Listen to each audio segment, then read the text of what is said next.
Good evening. I'm Jeff Armstrong. On behalf of Cal Poly, it's an honor and pleasure to present the first debate among candidates for California's 24th Congressional District. Let's give them another round of applause.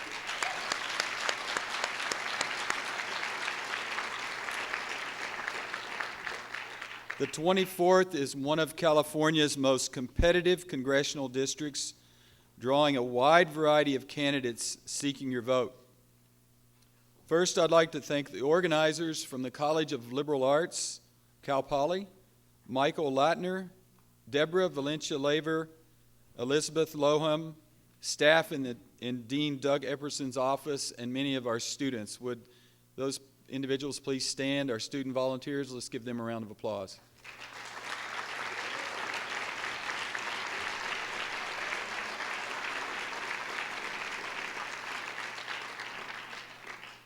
I'd also like to recognize a few individuals, community leaders who are here tonight. I apologize if I missed some of you, and let's hold our applause until the end. Peter Adams, Supervisor, Santa Barbara County. Dan Carpenter, Vice Mayor, San Luis Obispo. Shelley Higginbotham, Mayor, Pismo Beach. Adam Hill, Supervisor, San Luis Obispo County. Jim Hill, Mayor, Arroyo Grande. Eric Howell, Council Member, Pismo Beach. Etta Waterfield, Mayor Pro Tem, Santa Maria. Let's give them a round of applause.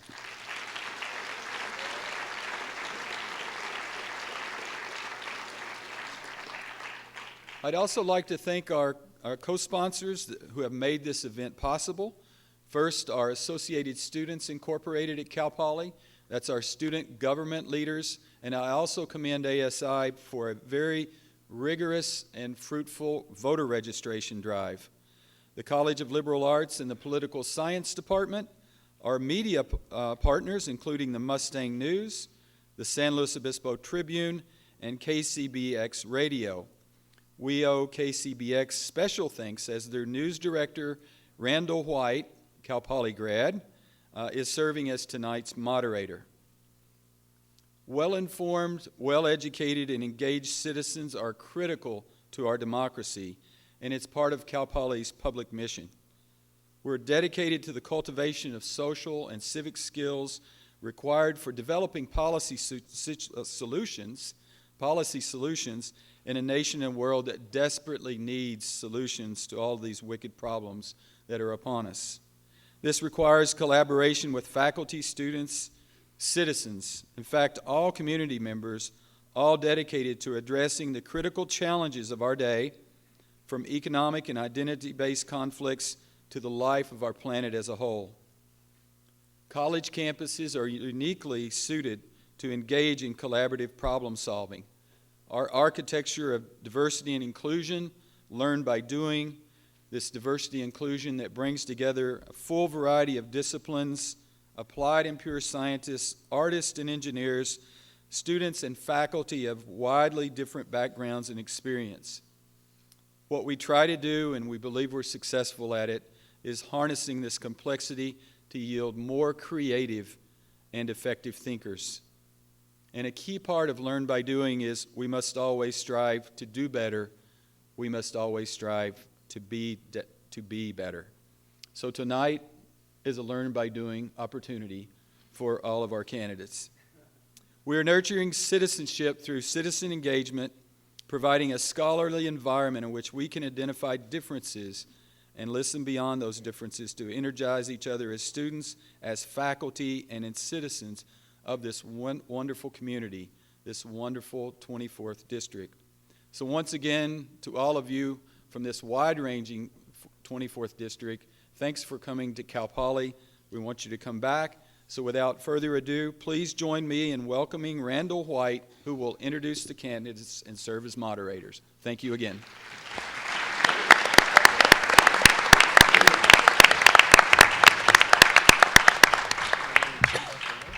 Like President Armstrong said, thank you so much for being here tonight, because an informed electorate, as you know, is crucial to our democratic process, and so is voting. So first you need to learn about the candidates, then you have to remember to get out there and vote and try to inform as many of your neighbors and friends as possible and get them registered as well. There are a couple of housekeeping items that I just need to address before we start learning about the candidates. And let's see. Okay, so the structure of the conversation and most of the questions I'll be asking come directly from the university's political science department. There are 4 main questions I'll be asking. The candidates are up here randomly right now, so we'll go up one way and then back the other, and then we'll do it alphabetically and then Z to A. I always do the Z to A thing because my last name's White, and I was always at the end of every time. Oh, we're going to do it alphabetically again. So yeah, so we'll do it that way. Deadlines for qualifying for candidacy have not passed yet. So there are other candidates out there in the race at this point, but this is somewhat of a snapshot in time of the candidates that we have running for California's 24th congressional district. And it's been a while, several years as a matter of fact, since we've had a debate for this district, so you can expect a vibrant and lively conversation tonight, I'm sure, from the candidates we have before us. I'm fortunate enough through KCBX to have interviewed 7 of the 9 candidates up here, and we're scheduling the other 2 as we speak, so that should be exciting. So let's get to it. Let's start learning about the various candidates and who they are, and we start with Justin Farid. He's the vice president of Pro Band Sports Industries. He's a Republican. He's on your far left. And Justin, why don't you tell us a little bit about yourself? Well, Randall, thank you so much for moderating this event, and thank you for all of you for being here this evening. Over the last few months, I've been meeting with voters all over the Central Coast and have been listening to their concerns. I keep hearing the same general theme. People are worried about the direction that our country is heading, and they're concerned with the current leaders in government that aren't doing anything to improve it. My name is Justin Farid, and I'm running for Congress because career politicians have created this culture that has broken our political system, and it no longer works for you and me. But if you don't get involved with the government you have, you deserve the government you get. I'm not going to sit up here and make any empty promises. Tonight I'm going to talk about what I'm going to do for you. I'm going to work day and night to make your lives better, to fight to make sure your families are safer, and I'm going to do what I can to make sure that you have more money in your pocket at the end of each week. I'm not going to go there and kick the can down the road to the next generation. I am the next generation. And I look forward to continuing this conversation through tonight's debate.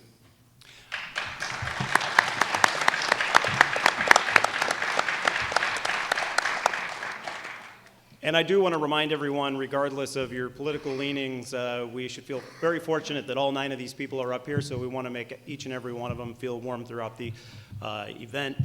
Just to the right now is Director of Citizens Congress and farmer, Democrat, William Ostrander of San Luis Obispo. Thank you, Randall. Good evening, and thank you for coming. I just want to ask you a question once. How many people think there's too much money in politics? Please raise your hand. Quite a few of you. From selling armaments to the Mideast, to student debt, to climate change, to your tax policies, it is money that is having the biggest influence on our legislative outcomes. Tonight we have 90 seconds that I'm supposed to give you a holistic solution to some questions that are very complex. That really isn't enough time. We actually need a little bit more discourse than that. But if there's anything that I can tell you from my lobby in Congress or from the statistics that I can show you, is that money has the biggest determinant for where our legislative decisions go. It's empirical. It's not in dispute.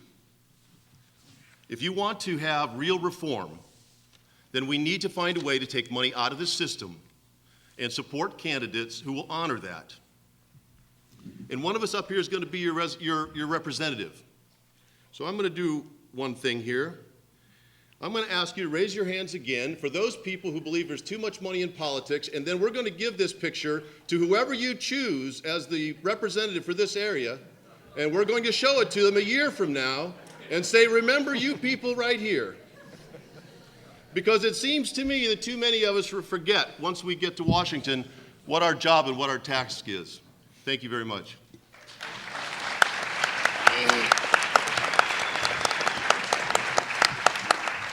All right, then continuing down the line, we have philosopher, social scientist, and biostatistician John Ubersachs, an independent from Morro Bay.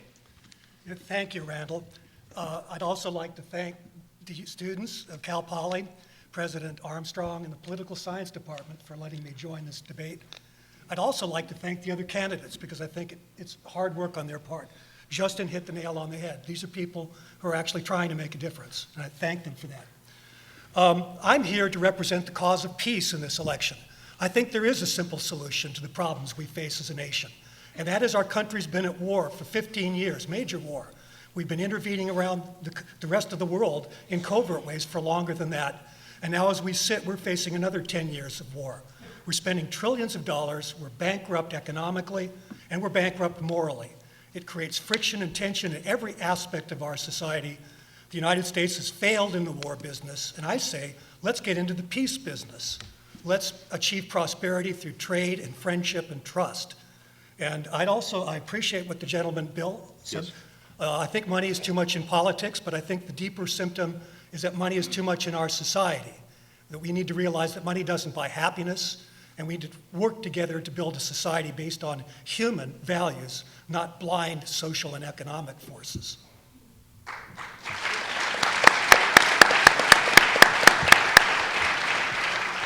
Continuing to the right is Republican California Assemblyman Cacho Ashajian of San Luis Obispo. Thank you, Randall. Good evening, ladies and gentlemen. Mr. Armstrong, thank you for your efforts. My name is Cacho Ashajian. I'm your representative for the 35th District Assemblyman. I arrived to this beautiful city in 1971, attended Cuesta College to improve my English, but I still hear myself from this mic. It makes me sound as if I still have an accent.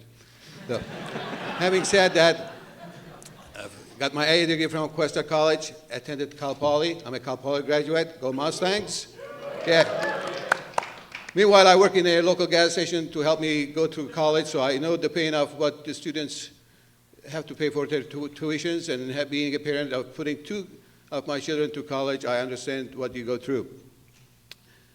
The love of the community brought me back to the community after I was offered a job in San Jose, another one in San Diego. And then the spirit of free enterprise got me where I am in the business world. Then came politics.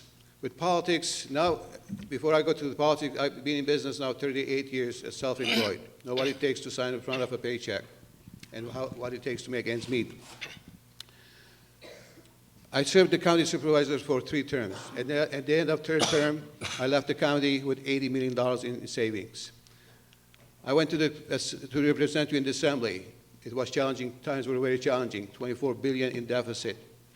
At the end of my third term, I will leave the assembly with no deficit, with less debt, and $8 billion in savings, rainy day funds.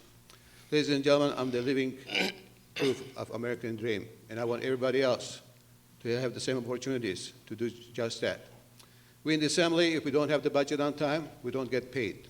I want to take the same idea to Washington. Learn by doing. That's the philosophy that goes with me. You don't get the job done, you don't get paid. You don't get budget done on timely manner, you don't get paid. And so, ladies and gentlemen, I hope I'm your choice.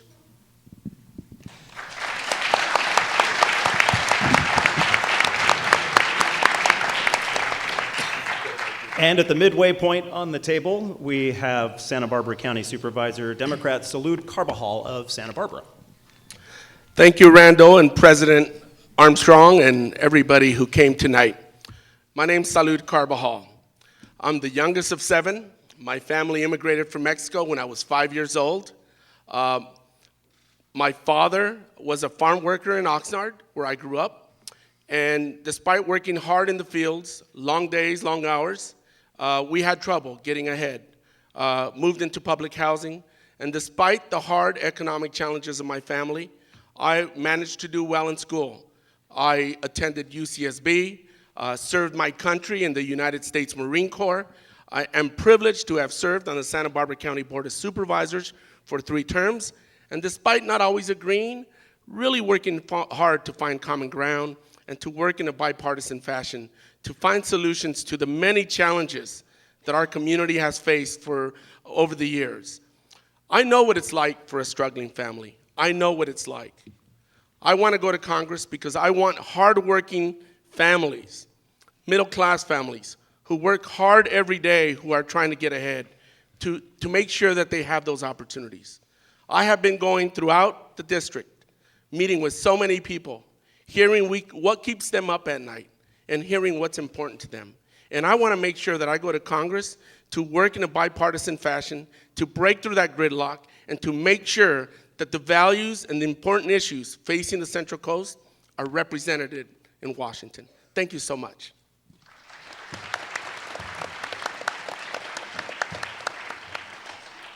Continuing now to the right, we have engineer Steve Isaacson, an independent from Atascadero. My name's Steve Isaacson. Thank you for all coming, and thank you for having. I'm sorry. Thank you. Thank you for having me here. I've lived in this county for nearly 45 years, and in California for all my life. I got my first 2 degrees right here from Cal Poly, and my doctorate from UCSB. I work as the chief engineer of a local electronics company. But I've entered this race because I found Congress has gotten way too dysfunctional. They don't really get much done. I have particular concerns about the budget, the debt, and the interest on the debt. It's creeping up on us quickly. We've already left it to our kids. And there are many problems to be addressed, but I think you're going to learn about solutions from all the candidates here tonight, and I thank you all for coming. And thank you.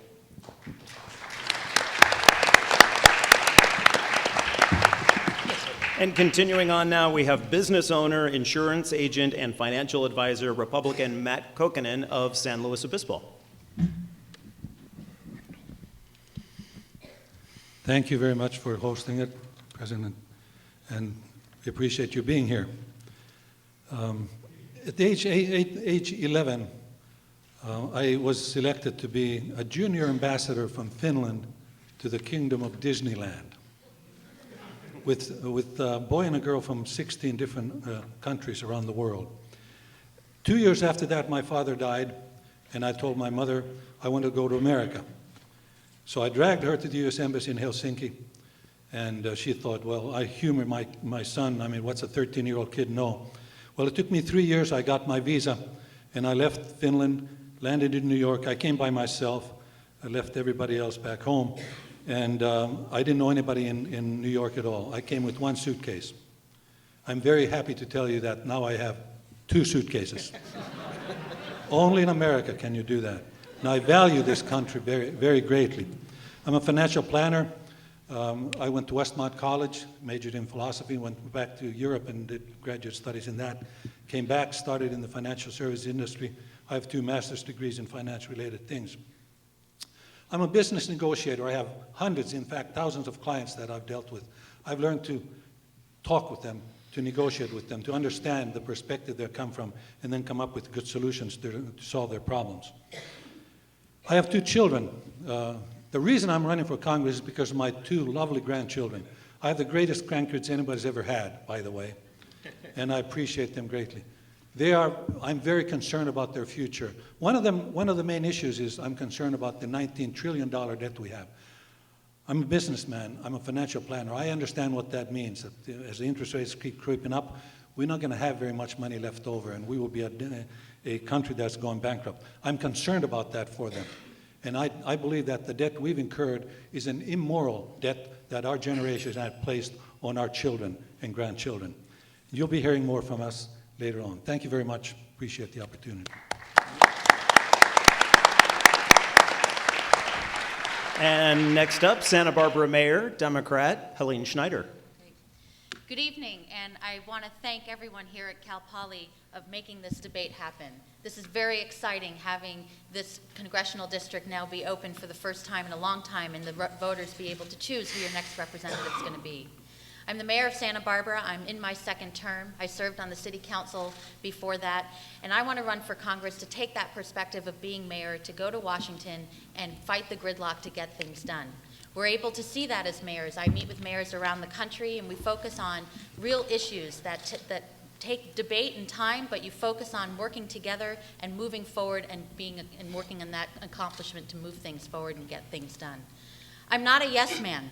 I'm someone who speaks out. I'm someone who's a good vote on issues I know the Central Coast constituents care about, and a good voice on those issues as well.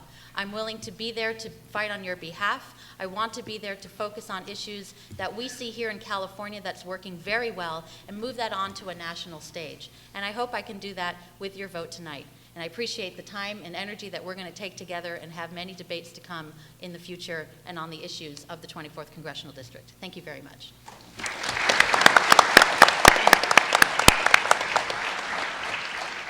And the old expression, last but not least, we have Homeland Security Consultant Jeff Oceans, a Democrat from Santa Barbara. Well, it's nice to be back at Cal Poly. I've been spending a lot of time here lately because the issue that I care a lot about is student debt.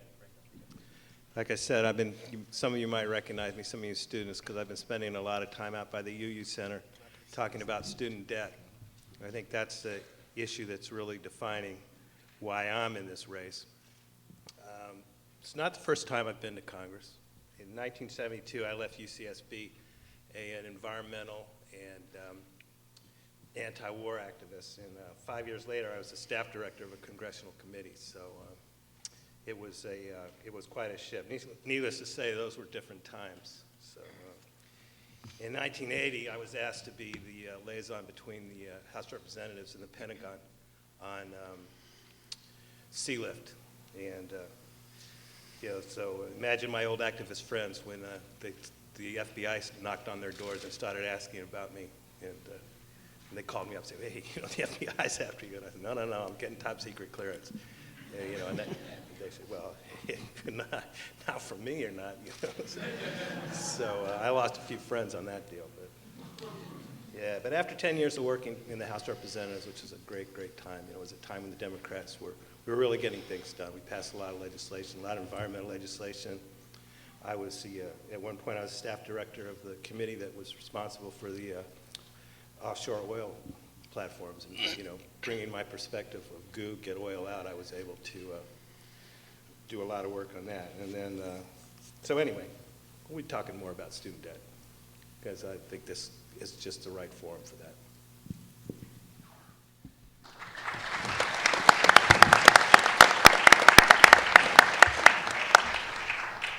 And we'll ask that as you're responding to the questions, if you can remember to keep the mic as close to you as possible. They're regulating it up above, but they can get better sound if you're closer into it.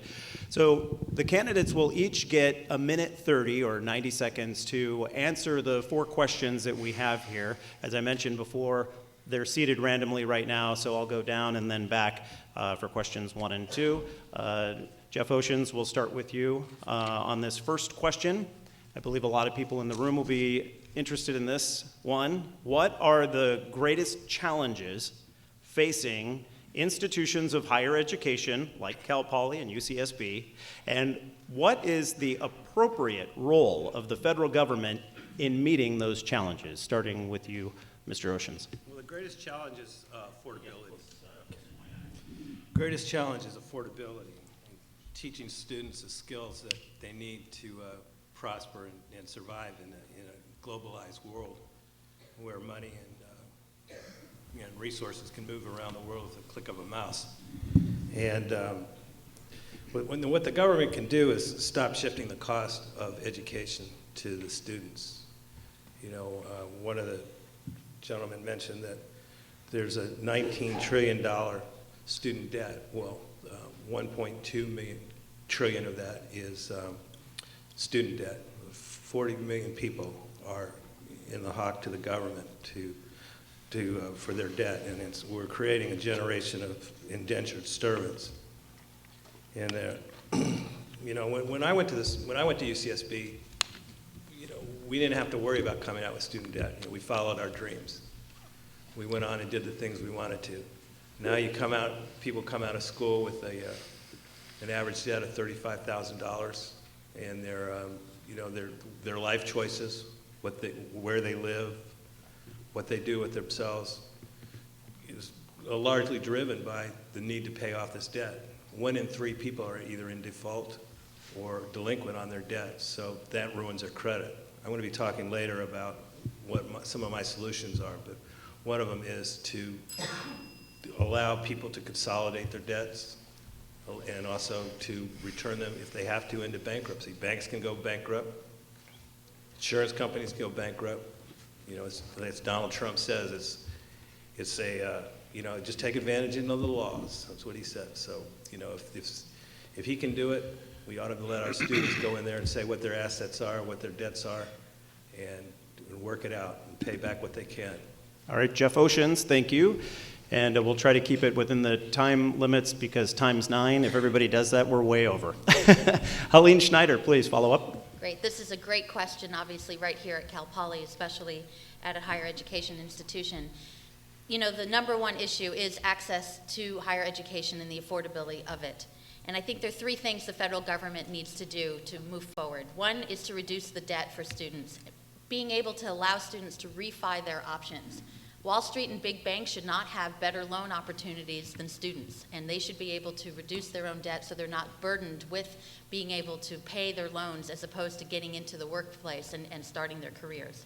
The second is being able to increase the number of loans and grants available to students through a variety of different arenas. And then finally, I also agree with President Obama's initiative to make community colleges tuition free for those who want to serve and want to go to community college.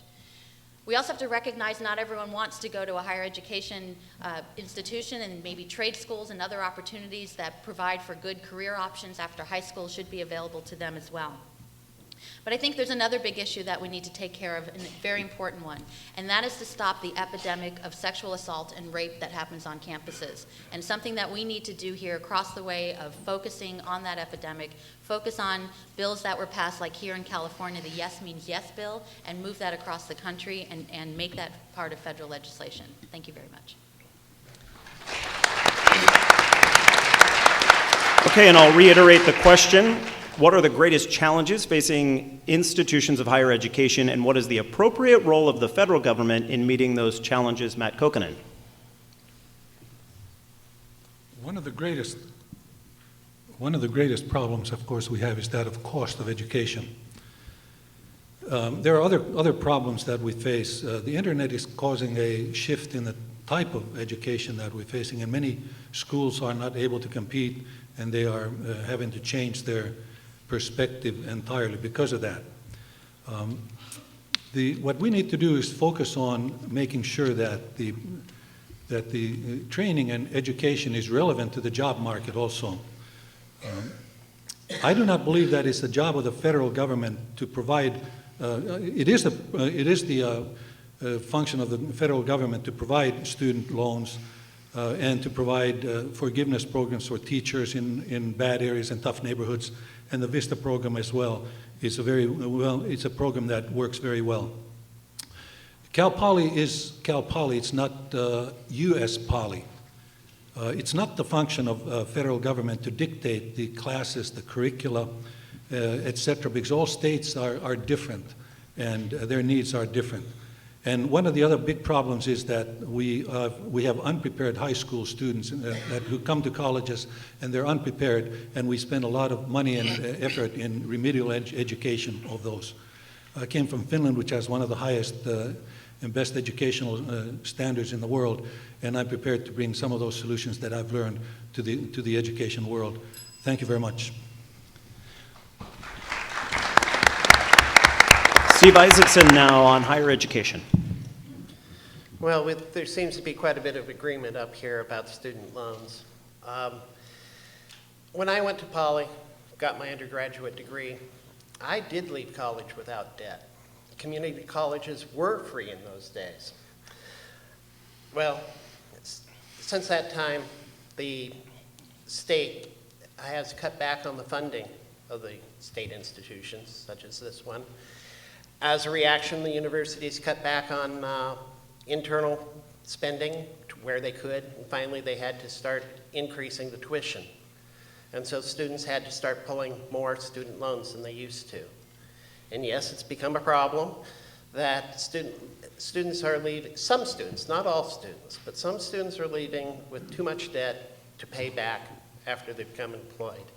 This is leading to potentially student defaults on said debt. And since they're federally backed loans generally, this becomes problems with the federal government. My biggest concern is that the federal government will cease producing as many loans because the students still need them. My best solution I've thought of is expand some of the programs like was referred to about teachers and doctors who work in low-income rural areas to have their debt forgiven. We could expand that for other students as well besides just teachers and doctors. This would eliminate a lot of the debt problems. And next, Salud Carbajal on the challenges to higher education and the federal government's role. Thank you very much, Randall. I'm the first in my family to have attended a four-year university and to graduate. I know what it's like to cobble up resources, financial aid, to get loans, to use my veterans education assistance, and work my way through college. I know what it's like to struggle and to make ends meet to be able to do that. I'm also a father of two. I have a daughter who has recently gone through the Cal State system, very proud of her, and understand full well the debt she's had to incur. The two most pressing challenges facing our higher education system is accessibility and affordability. We need to adopt the President's initiative to make tuition-free community college accessible to anyone who wants to pursue a higher education. That is the gateway to a higher education for so many. We also make sure that we're building on that accessibility by making sure we're expanding financial aid, Pell Grants, and what have you, so that more individuals have the opportunity to pursue a higher education. And we also need to deal with the inordinate debt that students are leaving college with. It's ridiculous that you could refinance your mortgage, but you can't refinance your debt. You know, I want to make things more affordable for people like Max and Ethan. Please stand up. Two students that I met recently, one from Cal Poly, one from Santa Barbara City College, Lenore, who's out there, to make things easier for them and to make sure that we're also expanding on vocational and other non-traditional higher education. Thank you so much. Kacho Ashajian now, continuing the conversation on higher education. Thank you. For the U.S. to lead the world in innovation, we must lead the world in education. We need to make education affordable and accessible. The role of the federal government is to pass through agency for funding. Affordability. We need to make sure our colleges have the proper sources and funds to maintain the standards of education they set for their students without the need of increased tuition. 2, I will propose to restructure student loans in favor of flexible repayment times. Student loans, according to the Forbes magazine, it's $1.2 trillion. On the average, every student owes $33,000. No need for that. Number 3, we should consider zero interest because an investment in our kids is an investment in our future. Making sure 5 to 9 savings accounts stay tax-free. Incentive for parents and grandparents to contribute to this savings account and possibly be tax deductible. When students earn interest on those accounts, they should not be taxed. Leftover funds, they can pass it to their siblings and or to donate it to existing scholarship funds without any penalty. And be sure that we have jobs available for them. Accessibility, we need facilities on school campus, we need dorms, we need classrooms, we need teachers, because a student need not do it another quarter to graduate, because that's yet another expense. Thank you. I wish we had more time. All right, and next up, John Ubersax. And John, I'm going to ask you to move your microphone closer if you could. Okay, thanks a lot. In my spare time, well, actually, I'll start. I met a young lady, a young person in our community several years ago, and found out she couldn't afford to go to college. And I was so moved by that and so saddened that a young person's life, when it was being formed, was being nipped in the bud, that I formed a think tank, a policy group. It's called Californians for Higher Education Reform. You can go on the web and see I've got many strong and somewhat radical solutions. But it begins with committing ourselves to a debt-free college education. I've compiled the statistics historically. It's shameful what we're doing to young people. We have the technology to make college education free, and that's what we should be doing. But I'm not going to repeat the litany of crimes that are being perpetrated against students with the student loan program. We all understand that. I've got something new to offer, and that is, you know, it doesn't matter how much we charge for tuition if the tuition itself is negligent. And we're trying to train people to fill technical jobs, and our values have become increasingly materialistic in the higher education system. We're not truly preparing people to become good citizens. We're training them to become economic units. So I would beef up the humanities. I would make humanistic values, the true, the good, the beautiful, central to our educational agenda. And I would institute a great books program for the Cal State and University of California systems.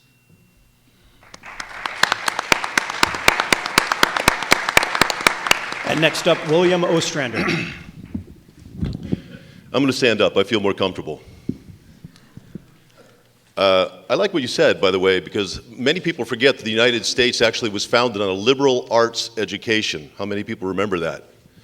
It's very, very clear by all of us up here, and all of you know, that the cost of an education is obscenely high and difficult to obtain. Here's why you need to care.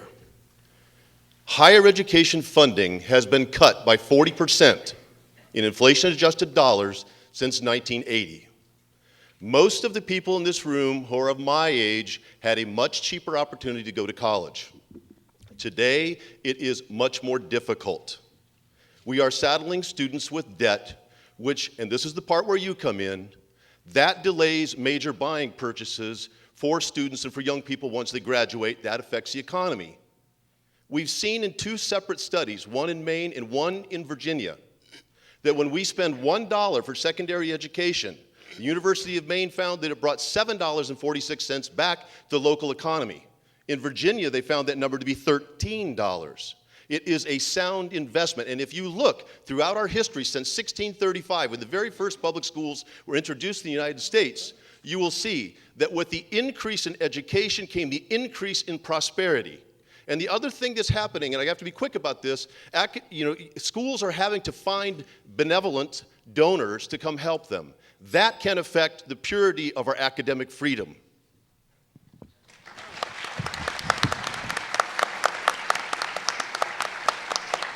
And the final person to speak on the topic of the challenges facing higher education and the federal government's role is Justin Farid. Student loan debt is now the second largest form of household debt. This is a significant problem.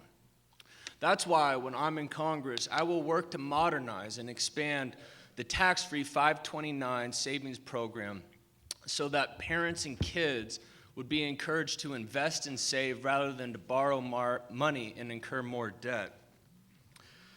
For 2 decades, these tax-free accounts have allowed families to finance their children's education, providing more than $200 billion in savings. There's several bipartisan bills in Congress currently that would present common sense solutions that would allow students to use computers as a qualified expense, and that would reduce the penalty to refinance the funds, or redeposit funds, I'm sorry.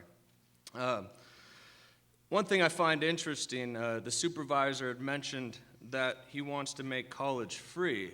I think there's a false notion that the federal government encourages all students to go to college and to incur more debt. I think instead, what we need to have are incentives for folks to save and invest so that they can invest in their future. Cal Poly's got a great motto, to learn by doing. I think this is a model for success in life, and that we need to focus on vocational and technical training for the future. I'd like to make a response, if I could, please. William Ostrander, you have 30 seconds. Thank you. First of all, nobody's really talked about how we're going to pay for this. First of all, I think we need a 0.2% tax on financial transactions on Wall Street, which can raise almost $300 billion that could fund our university system, first of all. Secondly, we should have a civil service program for youth between the ages of 18 to 25 to give at least 500 hours back to the community which they're inheriting. It is through methods like that that they get to understand the country that all of us have worked so hard to create that they're now inheriting. Jeff Oceans, you have 30 seconds. Yeah, You mentioned you're going to work in the tax code, and I want to ask you and the other candidates who are running as Republicans if you're going to sign Grover Norquist's no tax pledge. Kacho Ashajian, Matt Kokkonen. Are we going to stick to the questions we have, or we're going to get out of way? Let's asking questions to one another. I guess, yeah. Stick to the questions at hand, and I'm going to move on to the second one. Justin Farid, we'll start with you this time and work down this way. What national strategies should we be pursuing to ensure economic growth and prosperity for residents in the 24th Congressional District? Since 2008, our economic recovery has been one of the slowest in history because the folks we keep sending to Washington are more concerned about adding to our debt than they are at reducing the bloated size of government. This is a significant issue. We must work together to provide more economic certainty and promote economic freedom for our families and our businesses here on the Central Coast. We need to send people to Washington who actually know what it means to balance a budget, to meet payroll, and to create a job. I grew up building a small business with my family in Santa Barbara. From packing boxes to taking inventory in our garage, I'm now vice president of our business. I've seen regulations come out of Washington, D.C. that have made it difficult for businesses like ours to survive, let alone thrive. I've noticed that there are a lot of folks in Washington, D.C. who talk about economic prosperity, but talking to people in our district, the job creators, they talk about how they're overtaxed and overregulated. There's some 4,000 new regulations that were created and proposed in this last year, many of which were not subject to public review. I think it's necessary that we get government bureaucrats out of the way so that the real job creators and innovators like our entrepreneurs and small businesses, our farmers and ranchers here on the Central Coast could do what they do best, and that's create jobs, grow our economy, and provide the goods and services that we all rely upon, because when they succeed, we succeed. William Ostrander. Well, that is the Republican playbook that we've heard for the last 35 years, isn't it? And it hasn't worked very well, has it? No, it has not. I constantly hear this, oh, if we just got rid of regulations, oh, if we just send the right people here. No, no, no, I'm sorry, that is not the problem. It has not worked that way, and it never will. The difference here between our philosophies is the Republican Party has continued to try to suppress the vote to raise the minimum wage. In our district, we have 40% of our people work in what we call Tier 3 jobs. Tier 3 jobs are those low-end wages that average $12.43 an hour in our community. And we live in the communities that have the highest cost for housing in the United States. Now, please, tell me how that works. You get $12 an hour and you buy a $500,000 house, or pay $22,000 to rent a house. It doesn't work. We need to raise the minimum wage, first of all. That's a very simple thing. We need to invest in higher education. We've already talked about the fact that higher education leads people to be in the middle class. Unfortunately, the United States has slipped now to 19th in the world in terms of upward social mobility.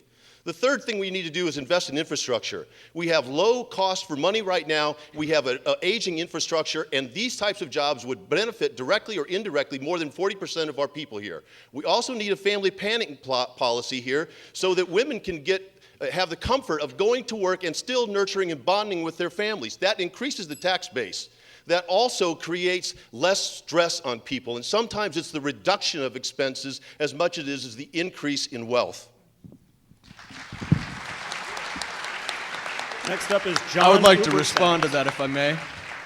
30 seconds.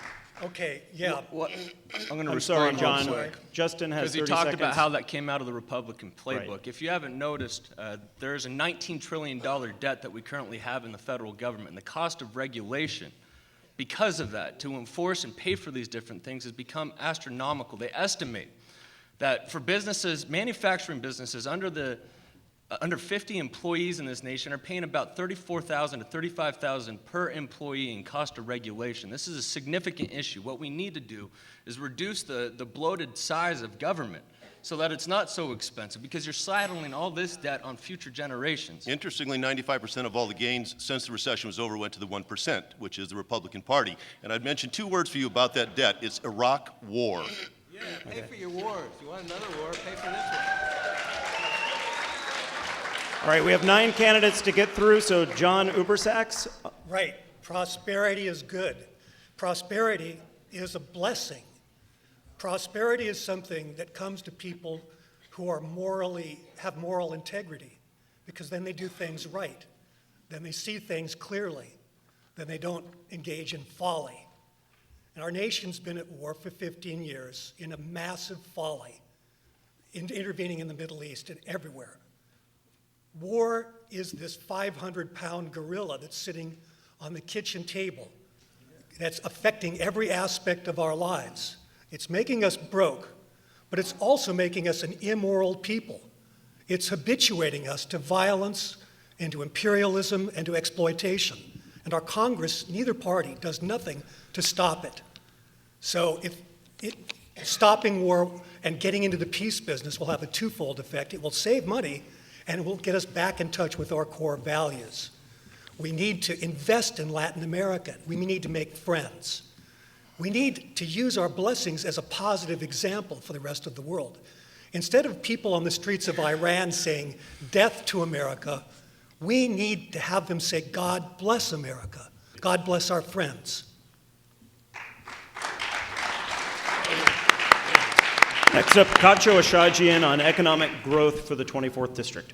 Thank you. Being self-employed now for 38 years and employing some 30 employees, I know firsthand the barriers against small businesses, yes, taxes and regulations included. Part of the solution I want to offer that we introduce more tax incentives to the following: businesses that hire more veterans, new startups, clean companies that will come and locate in our district. This will stimulate our local economy, and the students will have more job opportunities.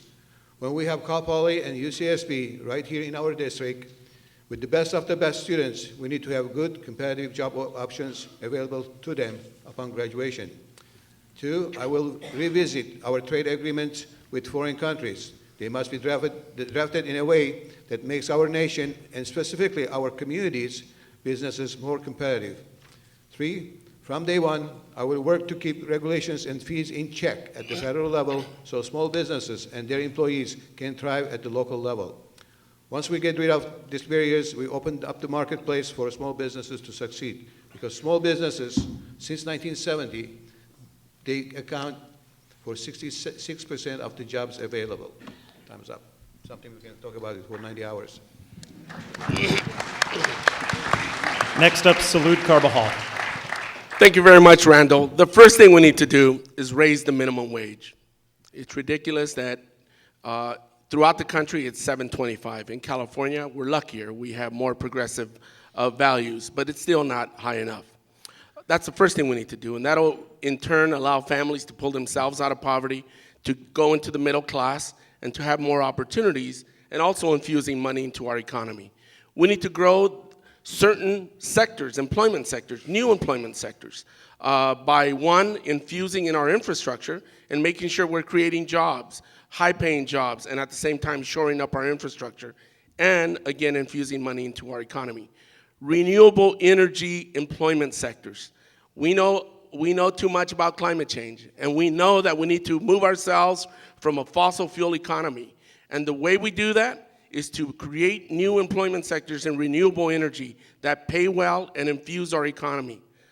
We also need to make sure we know that small businesses, not big businesses, small businesses are the backbone of our economy. We need to make sure they have access to capital and that they're flourishing, like the San Luis Obispo Hot House and the Cal Poly Center for Innovation and Entrepreneurship. I visited those centers and I've seen those businesses. The best thing we could do is make sure we're supporting those businesses so that they could flourish and get ahead and create jobs. And lastly, not rush to frivolous wars like Iraq.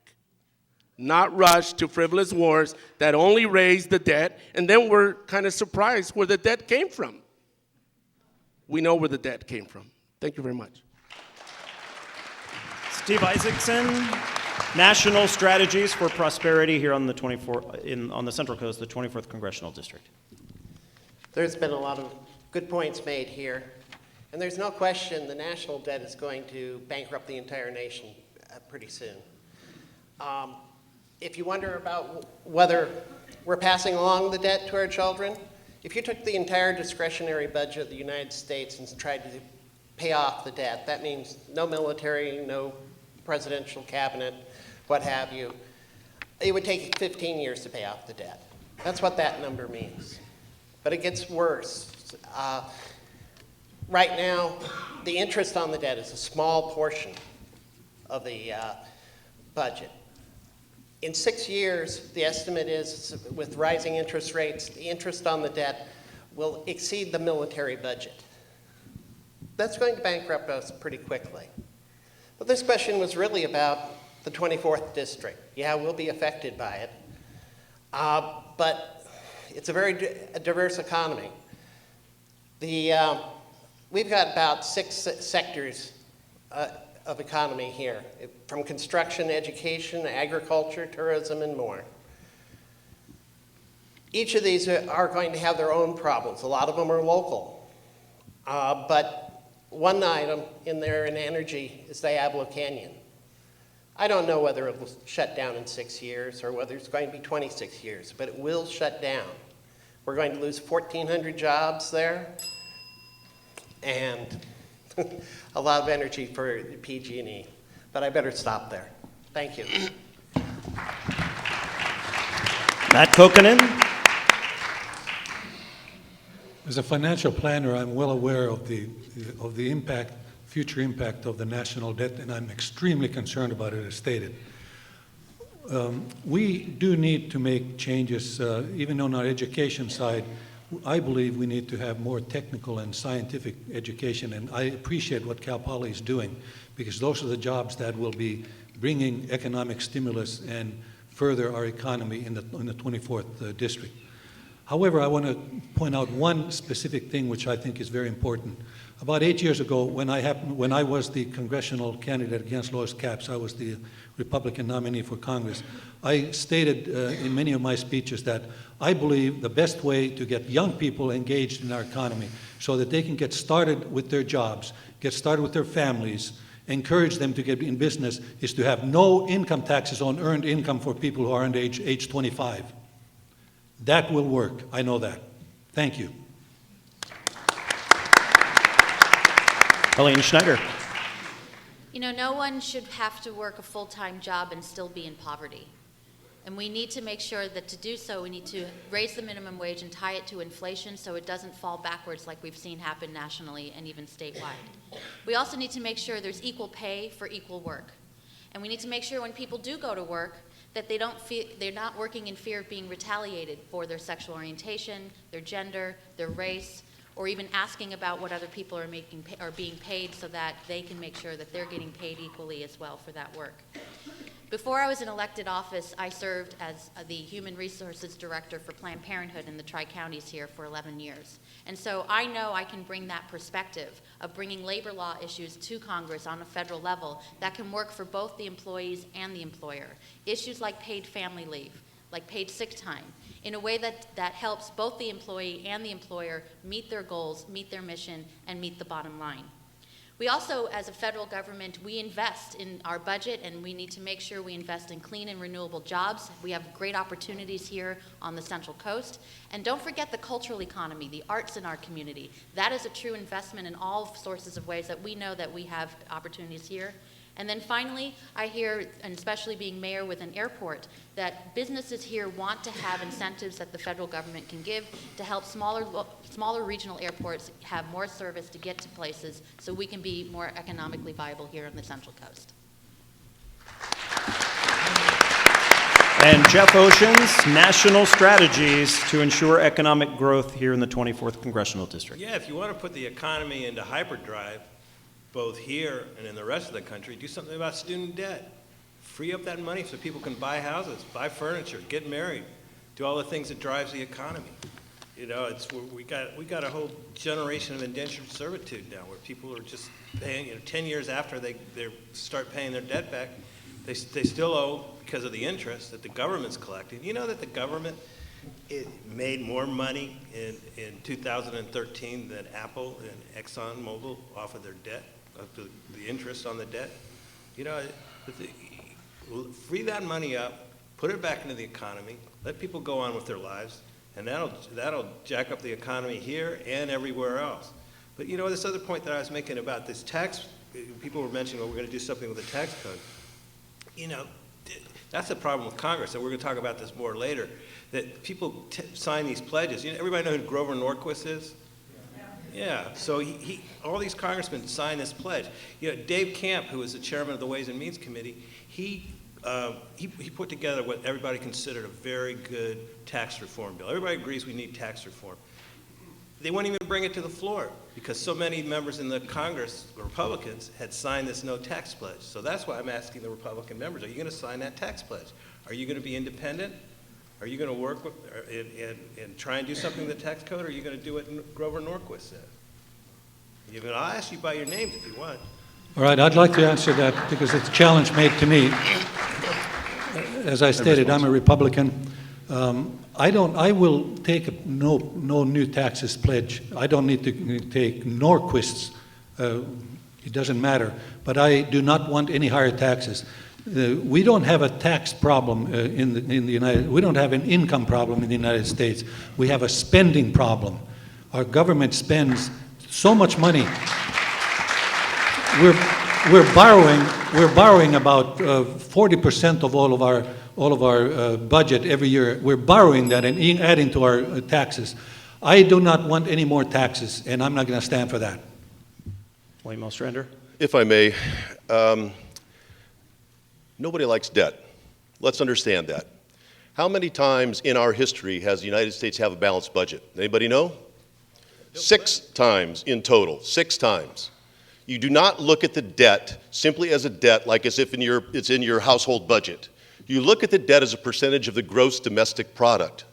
Our debt is less than it was after World War II and after many number of times throughout our history. Bear in mind, there's no doubt about that, and I agree with the gentleman on that level. But let's not panic. All right, I get to respond to that.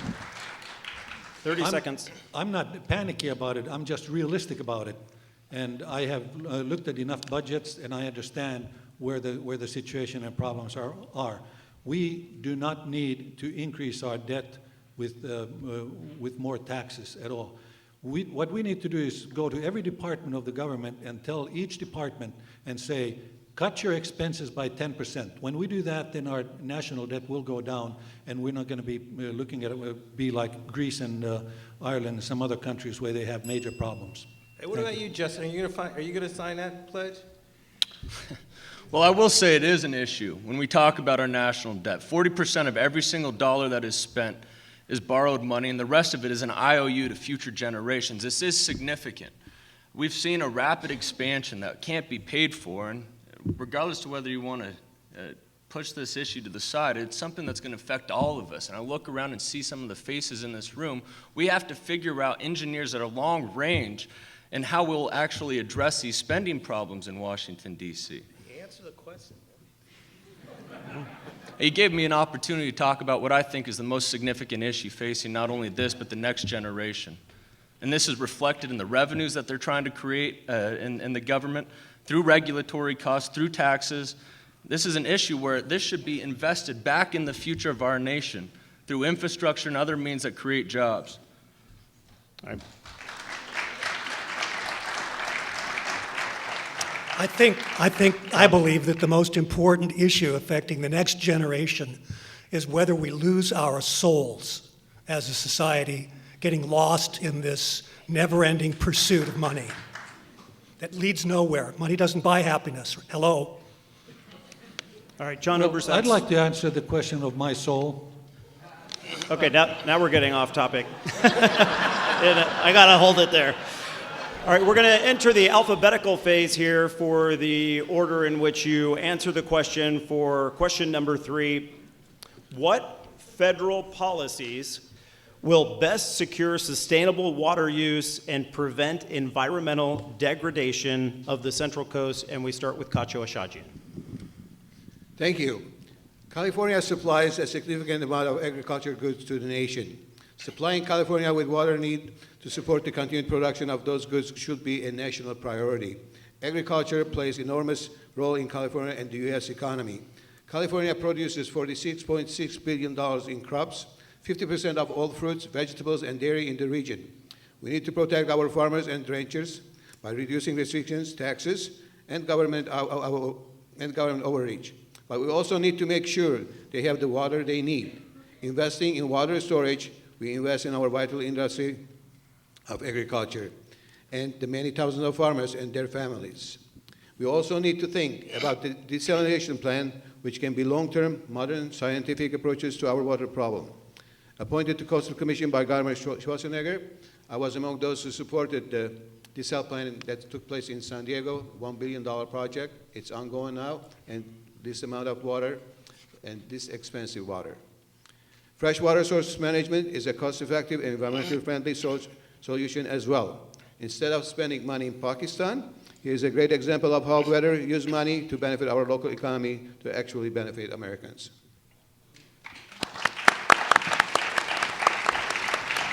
Salud Carbajal.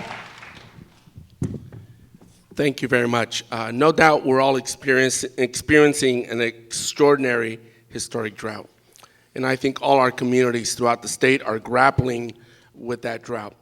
I think it's an example of what climate change is going to continue to repeat for our area. With changing weather patterns, this is what we will be living with for future years to come. The best thing the federal government can do to support local communities is to help local communities with funding so that we could come up with comprehensive plans like we've done in Santa Barbara County to address the issue of water security via conservation, via recharge, via storage, via environmentally friendly desalination, and gray water reuse. We can all do our own parts as well through conservation, but there is no one magic bullet. Let me tell you, one of the most challenges for any of our regions, and I think you all know it here, we have so many purveyors in every one area. And getting everybody to truly collaborate, to come up with those comprehensive plans has always been a challenge. The federal government could provide incentives for us to truly collaborate, to develop our comprehensive plans and implement plans that will provide water security for years to come. There is no panacea, and we need to work together. This is yet one of those issues that is not a partisan issue. Working in a bipartisan fashion, collaboratively, with all forms of government, the state of California and the federal government, we could solve our water security problems. I'm confident we can. Justin Fareed, federal policies to secure sustainable water use. This current drought has exposed what little foresight current and past politicians have had and their failure to invest in our infrastructure. You know, we see that roads and bridges are deteriorating, and we've had very little investment in our water infrastructure. Conservation is an effort that all of us have made, but we've seen that there's been a rise in fees and fines. These are penalties. They're not solutions to the problem. We have seen that they've circumvented investing and creating new water supplies like desalination, like investing in dredging during dry years where economically feasible, and increasing capacity in current reservoirs. Our farmers and our ranchers, our entire local economy depend on water. If our farmers and ranchers aren't getting the water that are necessary for our community, that's going to reflect the cost in the grocery store. So the people that are struggling to make ends meet for that loaf of bread or for that gallon of milk, they're going to feel that. It's going to increase the cost. So the way to solve this problem is by reinvesting in dredging during dry years where economically feasible, increasing capacity in current reservoirs, creating more water treatment facilities, and removing barriers for new technologies like desalination.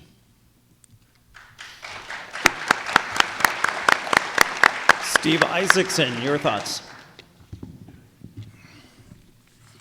We're all experiencing a drought, of course.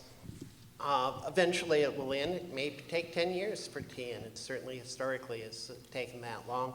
But it will end, and we'll get through this. However, droughts will be back. They reoccur about every 22 years, roughly. And the progression has been for the last 100 years that they've become more severe every time. Currently, we use 80% of our water for agricultural and 20% for residential.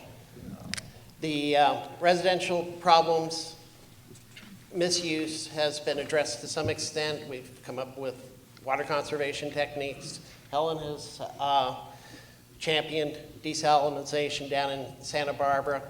All of these will help. Agriculture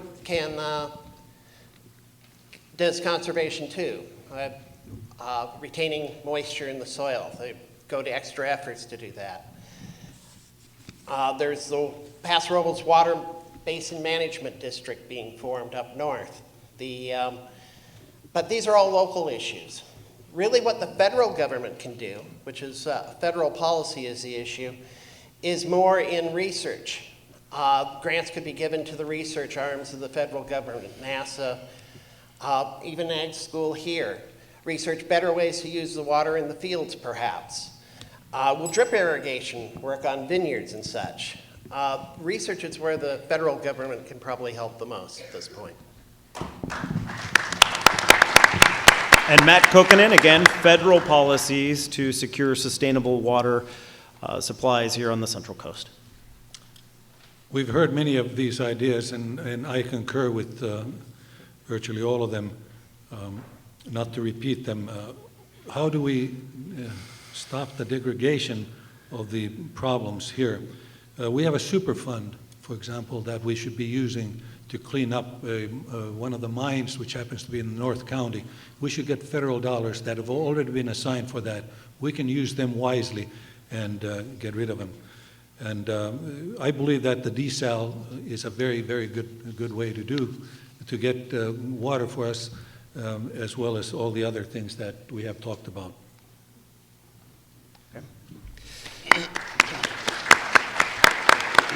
Jeff Oceans, you're up next on this one. Well, one of the things I worked on when I was in Congress was the Water Resource Development Act of 1986. And but when you're talking about water in California and the West in general, you're talking about, I mean, the whole history of us as a state and as a region, you know, and it gets into a lot of legal stuff. Where there's two main kinds of law, one in the East Coast and one on the West Coast.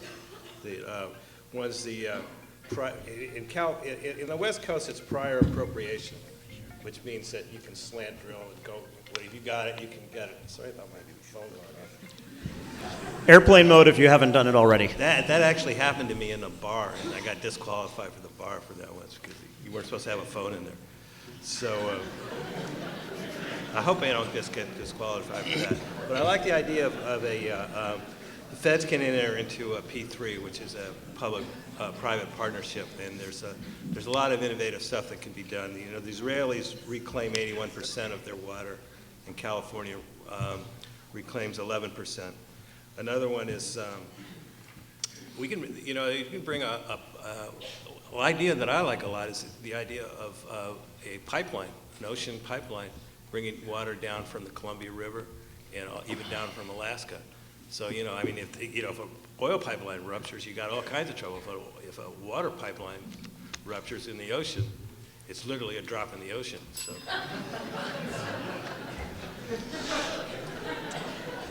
Helene Schneider, follow that up.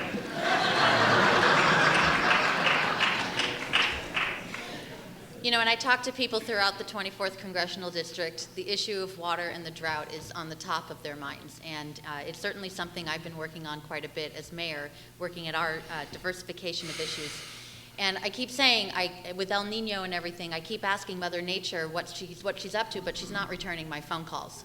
And so we can't just hope on the best. We have to plan. And that is something we've done in the city of Santa Barbara and done very well. First off, to commend people throughout the Central Coast on the amount of water conservation that's happening. In the city, we're at over 35% water conservation.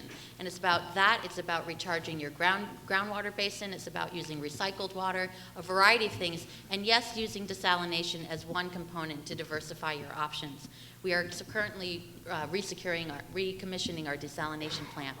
On a federal level, I agree with lots of what's in Senator Feinstein's bill in terms of funding for key infrastructure projects for water security and management, so the cost of those do not go on the backs of the water ratepayers, and also looking at issues that can protect our natural resources and endangered species. But another issue the federal government needs to look at is to make sure that what we're seeing in Flint, Michigan never, ever, ever happens again. Yeah. And that no one should feel scared when they turn on the tap that they're going to drink tainted water or not. And there has to be some better coordination between local, state, and federal agencies to make sure that doesn't happen. If I'm your next representative, this will be one of my top issues in Congress. Thank you. And rounding out this conversation on federal policies for water, John Ubersachs. I think I agree with almost everything that's been said here. But in addition, I think we need to look to the core problem, and it's one of values, and it's one of our existence as human beings. We're part of nature, and our relationship to nature has been radically interrupted by our technology and by our economy.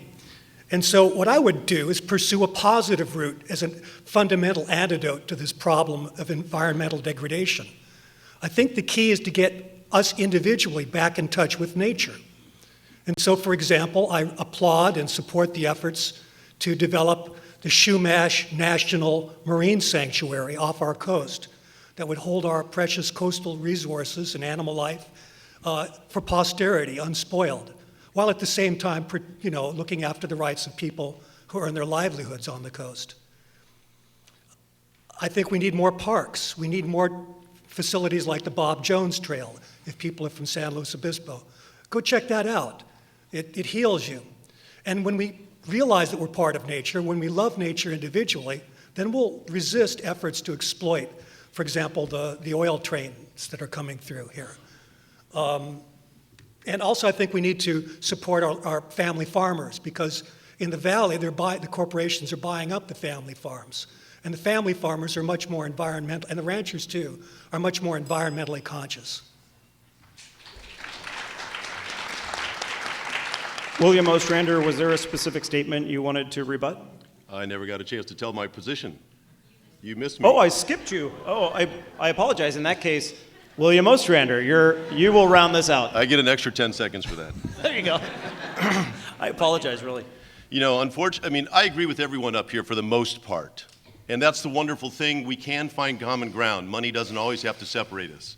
So that's the great thing. And I particularly appreciate what Mr. Shajian said, because I happen to be a farmer and I understand what this drought means and how the changing climate is affecting us. And it's unfortunate that in none of our responses have we actually addressed the issue of climate change. We actually should be addressing climate change, and I've written a position paper on that, about agriculture's role in that and its contribution of 35% of the greenhouse gases that are emitted in the world today, and how we can reverse the ideas or the carbon emissions by different agricultural practices. And I think that when we're talking about water, the first thing we have to recognize is that 85% of all the water that we're using in the western United States is going to agriculture. So if you're looking for a place that we can cut back or we can change our policies, we have to start with the USDA and our farm bill and the way that we farm. Those are very significant programs. Switching to dryland farming techniques and learning and studying drought-tolerant plants and drought-tolerant policies is something that we haven't done. For the most part, we're recipe farmers that continue to till up the soil, and we actually repel more water than we could be taking in to actually recharge our aquifers.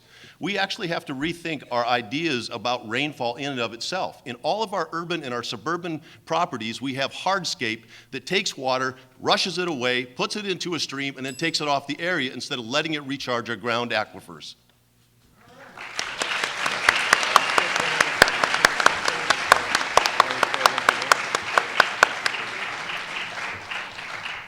Okay, this is the fourth and final question provided by the Political Science Department, and then we'll get to questions from the audience.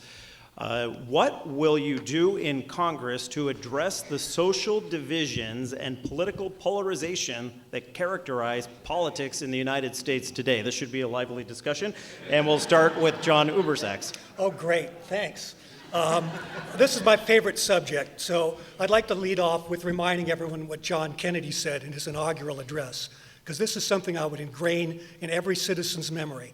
Ask not what your country can do for you, but ask what you can do for your country.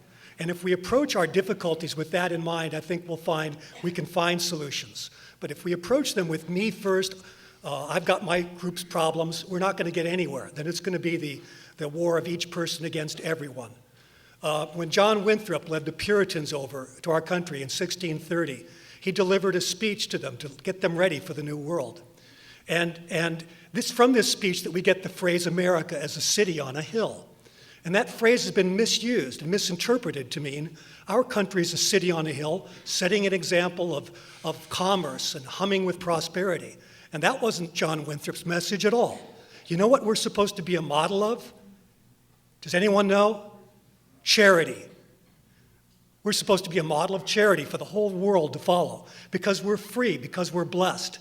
And if we don't use those gifts to love one another and see ourselves as a community, the hand doesn't say to the stomach, I don't need you. You either all win together or you all lose together. So what I do my best is to recreate that original vision of us as a noble experiment. And we're all in this together, and we have to see every one of us as playing a vital role. And then in that spirit, I think we can solve our difficulties jointly. Helene Schneider, political polarization. You know, I think it's really unfortunate on Capitol Hill how much money has corrupted politics there, and it's really poisoned the well. And I think that is a key part of what's causing a lot of the problems, where people are beholden to the people who paid to get them there. So I've been very outspoken in saying that we need to overturn Citizens United. We need to create more transparency about money in politics, and we need to do that in a way that is as transparent as possible and have leadership on that issue. Also, who your next representative is going to be someone who's going to set the tone and be able to work with people from a variety of different arenas. As mayor, I've been able to do that, working with a very politically diverse city council and getting things done on many times on a 7-0 vote. Major policy issues, our general plan update, our climate change, our climate action plan, issues related to safety and transportation projects. So those are the kinds of perspectives where even when you disagree, you don't have to be disagreeable, and you respect the people in the position that they're in. Coming in there with that tone and that perspective, I think makes a big difference. And then also talking about social polarization. We like solar is good. But social polarization, we need to listen to what's happening around the country when people say their voices aren't being heard. Issues related to the Black Lives Matter, the hateful rhetoric we're hearing about Planned Parenthood and access to health care, issues about people who feel unsafe to practice the religion that they choose or not choose to have practice a religion. We need to make sure that their voices are heard and we can respond to them appropriately. Thank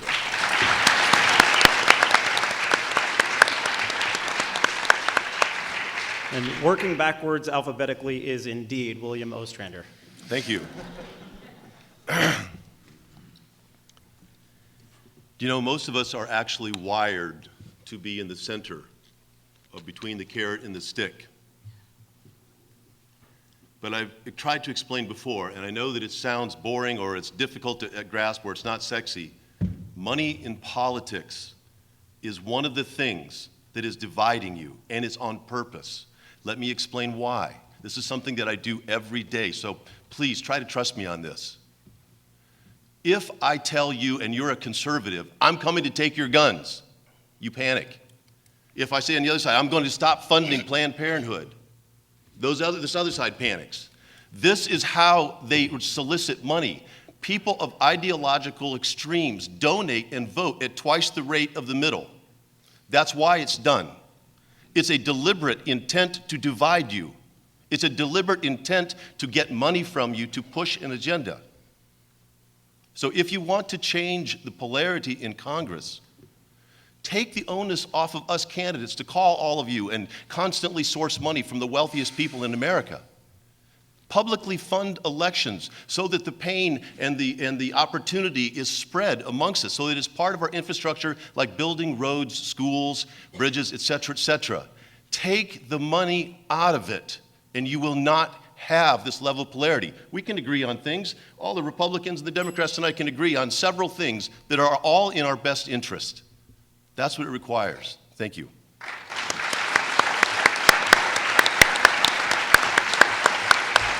Jeff Oceans, pick it up from there. Well, you know, I'm the only one up here who's ever done it, you know, passed legislation. And back then, I mean, you used to have a congressman here named Robert Lager-Messino, Bob Lager-Messino, and I worked with him and worked with his staff and a lot of other Republican staff.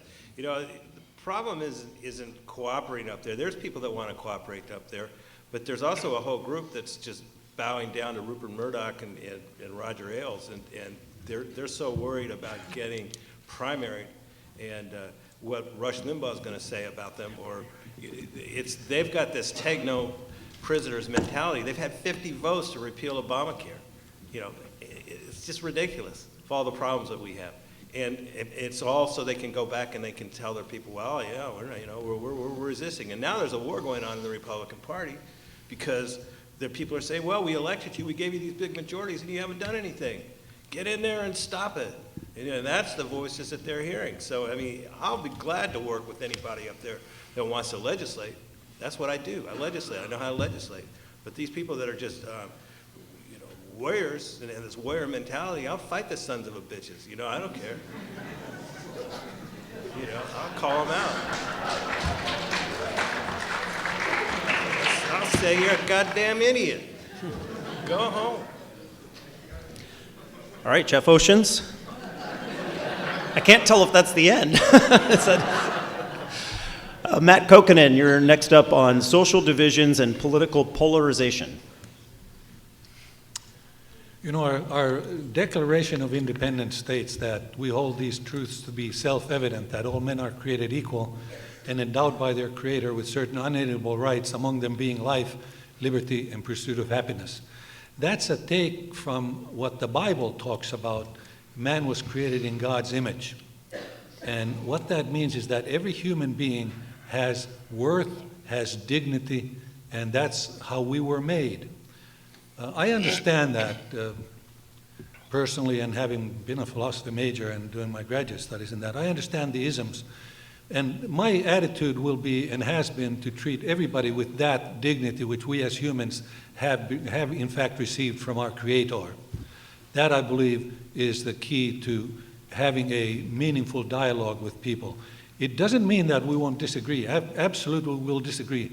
And when we even look back at the founding of our country, there were very, very big fights among the founding fathers. They negotiated, they argued with each other, and they sometimes almost came to bouts with each other.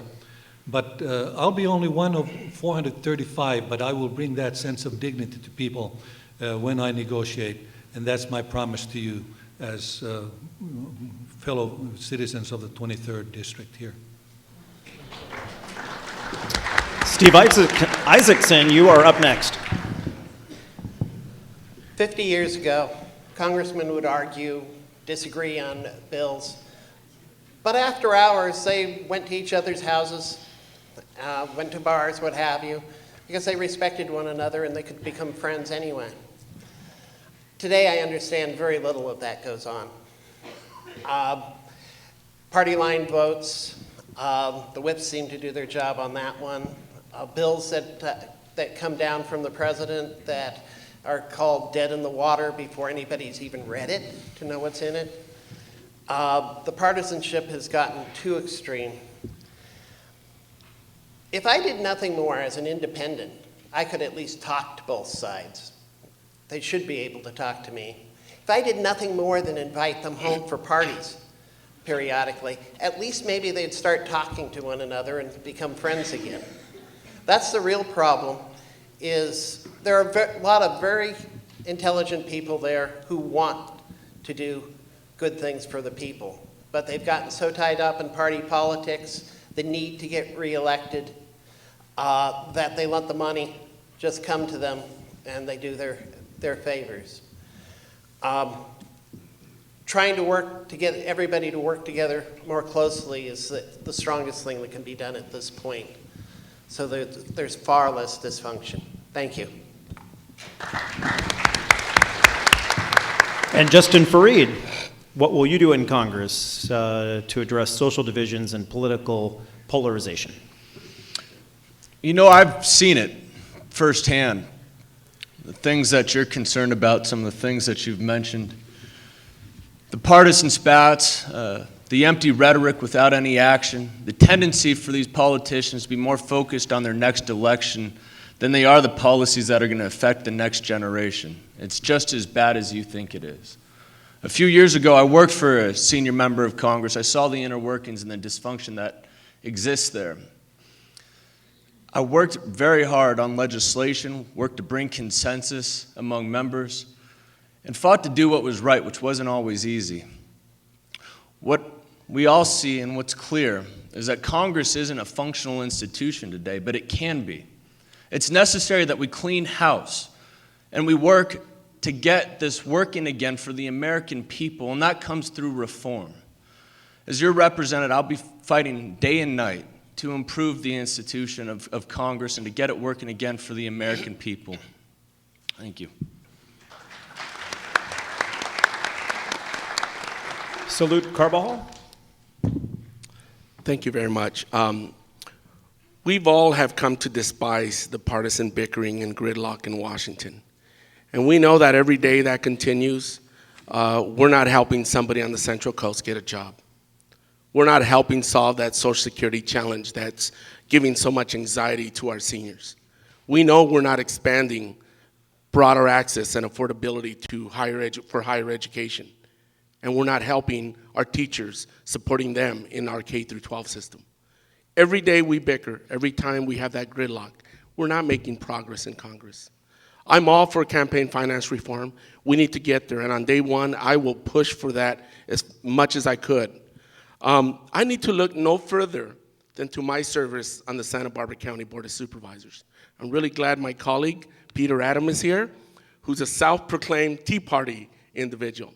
And he's a great man, and he represents his values well on our Board of Supervisors. But let me tell you, it's easy to say we work in a bipartisan fashion, but we worked in a bipartisan fashion to have the highest reserve Santa Barbara County has ever had in our history. We have the highest bond rating in the state of California. We've invested in a bipartisan way $100 million over the next 10 years in infrastructure. I've worked with my colleague Joe Centeno, Republican, to pass a children's health care initiative before the Affordable Care Act to provide insurance to 15,000 children in our county. And we've done so much more. I will work with everyone and anyone who's willing to work with me to make progress on the issues to bring about better opportunities for the Central Coast. Kacho Ashajian has grabbed his mic, so clearly you know that you're next. Thank you. It's obvious that Congress has forgotten who elected them and who sent them to work. The spending in Washington is out of control. Gridlock has reached an all-time high. I have worked to balance budgets with the County Board of Supervisors, and I have done so with the Assembly, working cross-eyes with all concerned, and I will continue to do so in Congress. If Congress can't pass balanced budget on time, then they shouldn't get paid, plain and simple. I am a consensus builder. Talk is cheap. Here's an opinion by the local paper. Editorial, Kacho Ashajian, shepherd of consensus. That's a good-looking picture. I don't have an agenda. My only aim is to best represent you. I am known for listening to all sides and getting the job done for the people I represent. My record speaks for itself. As a three-term assembly and three-term county supervisor, I have put politics division aside in order to get the job done.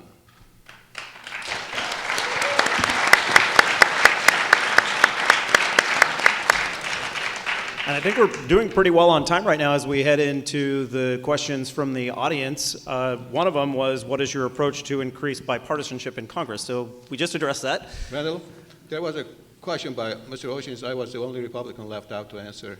Yeah, go ahead. Oh, what happened now? Mr. Ocean had a question about taxes, who would sign what, Yeah, are you going to sign Grover Northcote's pledge? where the tax is going to come from or shouldn't. Yeah, are you going to sign Grover's pledge? That's okay, I'm not going to him. But my promise to the folks here is that I will sign a piece of paper that would say, I will work for you and be sure that we have an answer where your taxes are spent and how it is spent. The revenue for the federal government is not the issue. The federal government receives over $200 billion a month. The question is how and where we're spending that money. We need not to get deeper into your pockets for more taxes. What we need to do is make America stronger, make it more competitive, create jobs so that every one of you have jobs. When you have jobs, we have increased the basis for taxes, and that's how we're going to increase it.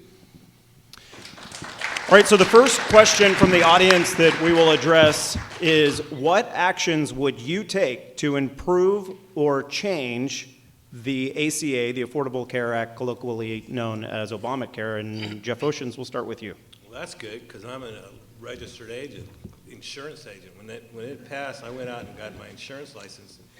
Some of you might recognize me from the farmer's market, because I go down there and pass out postcards and try and sign people up for Obamacare. I mean, all the things I've done, I never had anybody come up to me and tell me that I'd saved their life because they had insurance for the first time. So, you know, it's been very rewarding. So what was the question? Would you change it in any way to improve it? I mean, it's the beginning. The Affordable Care Act passed without a single Republican vote.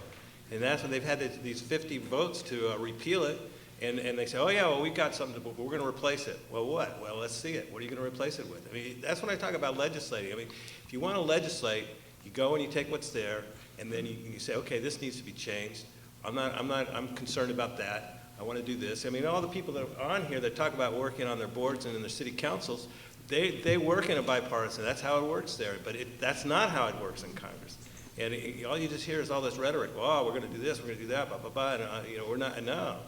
You know, so yeah, it needs to be improved. Yeah, I can tell you a lot of ways it could be improved. Okay. I believe you still have a little bit of time left, does he not? Oh, yeah, okay, yeah. Well, for one thing, you could make the people that are the insurance companies. You had to make a deal with the insurance companies. You know. The insurance company, we only, in Santa Barbara, there's only 3 insurance companies that will cover people on the Affordable Care Act. And you only have a couple of hospitals there, and well, really one.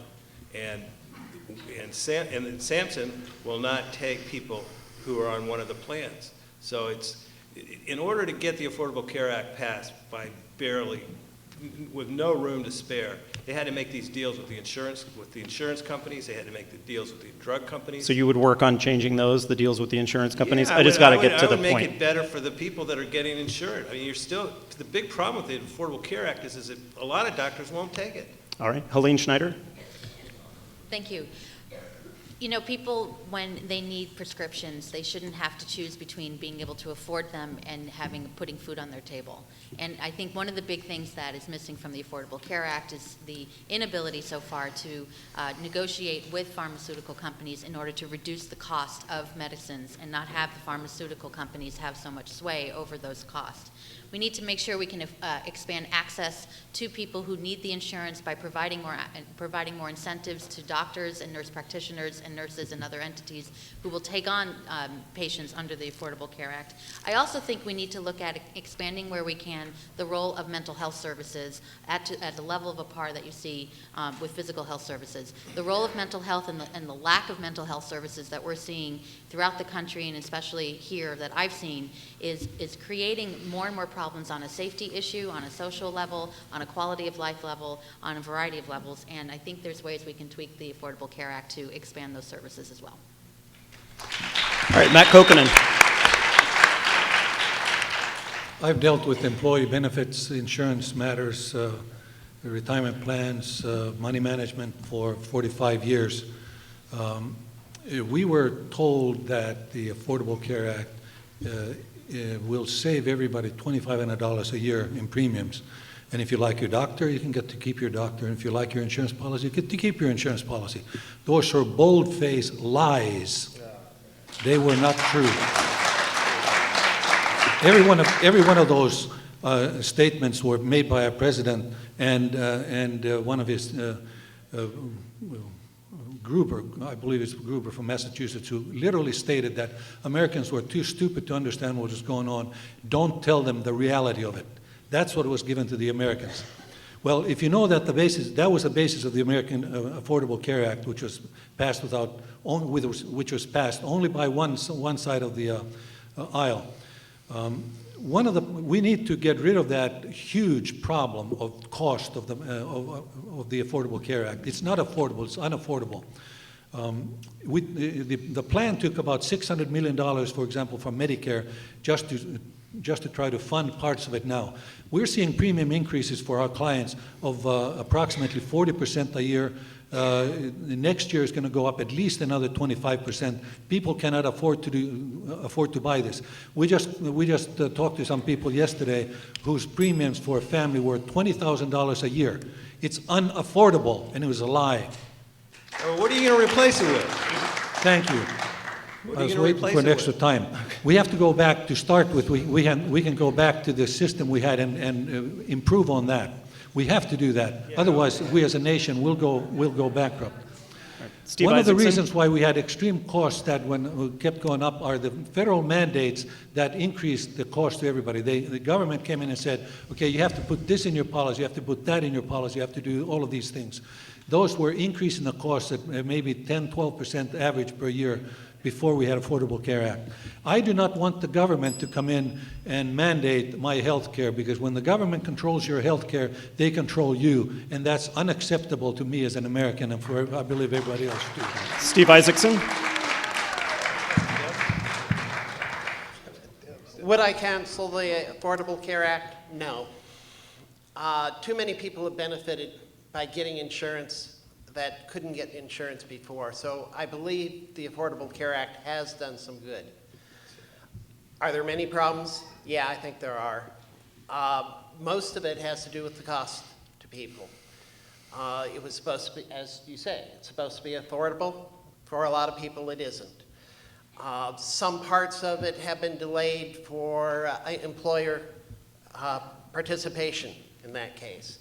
I think they're trying to push them into cancellation, that they don't have to participate. Some of it is that the insurance has a captive audience, and why not raise the prices? People have to get insured. A single payer system might be a way to lower those costs. It would have to be studied further. The cost is what I've heard about the most as being a problem. And that's probably where I would attack the problem the most. Thank you. Salud Carbajal. Can I respond to that? Because there were some comments made which are not accurate at all. We in California have had, before the Affordable Care Act, we've had the major risk pools where uninsurable people could buy insurance. You don't know about, most people don't know about that, but we were putting lots of clients, giving them medical insurance, even though they were uninsurable, they got medical insurance. So when the claim is made that, well, we can't get insurance, that's because they might not have known about the things that were available. I've dealt with this for decades. I know that from a professional standpoint. Salud Carbajal. Thank you so much. In Santa Barbara County and San Luis Obispo County, we've been able to insure close to 100,000 people. Tell those people what great insurance has meant to their lives.